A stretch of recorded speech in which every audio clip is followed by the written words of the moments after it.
ورونو او خوندو، تاسو پوهیږئ چې دغه د مبارکې روژې په آخرنیو لسو ورځو کې د واقعي مسلمانانو ژوند داسې وي چې د هر ښه عمل په کولو کې یو د بل سره سیالي، رقابت او تنافس کوي. هر مسلمان کوشش کوي چې د ښو عملونو او عبادتونو، صدقو او خیراتونو په کولو سره تر نورو یا تر بل هر چا ځان و الله جل جلاله ته ور وړاندې او ور دمخه کړي. همدارنګه د روژې په میاشت کې جنت نور هم د هغو کسانو د پاره ښایسته کیږي چې د طاعت او عبادت په کولو کې زیات کوشش کوي. نو په دغه پاته ورځو کې زما او ستا هدف او مقصد، شعار او غوښتنه باید دا وي چې په عبادت کولو سره به هیڅوک الله جل جلاله ته تر ما ور وړاندې او ورنږدې نشي.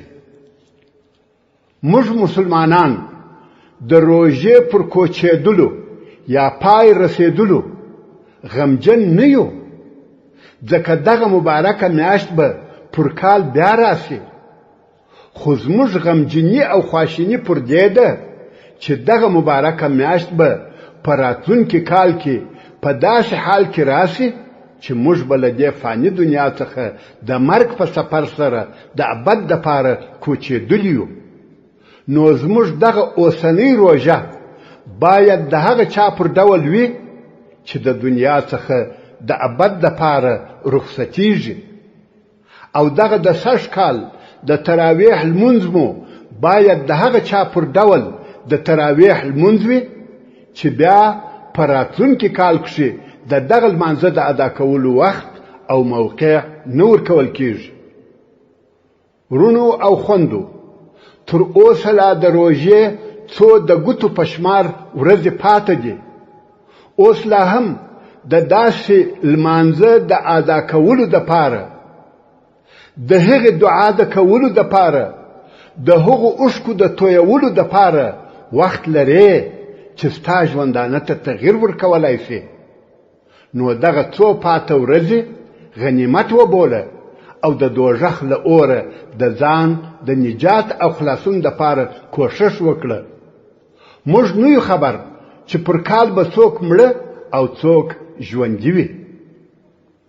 په پای کښې د هغه الله جل جلاله څخه چې د بیبي هاجر سلام الله علیها د نجات او خوشحالۍ دپاره یې د زمزم اوبه راویستلې، دا خواست او غوښتنه کوم چې دغه اوسنۍ څو پاته ورځې زموږ دپاره د نجات او خلاصون د داسې برکت او سعادت ورځې وګرځوي چې تر هغه وروسته بیا هیڅکله بدمرغي ونه وینو.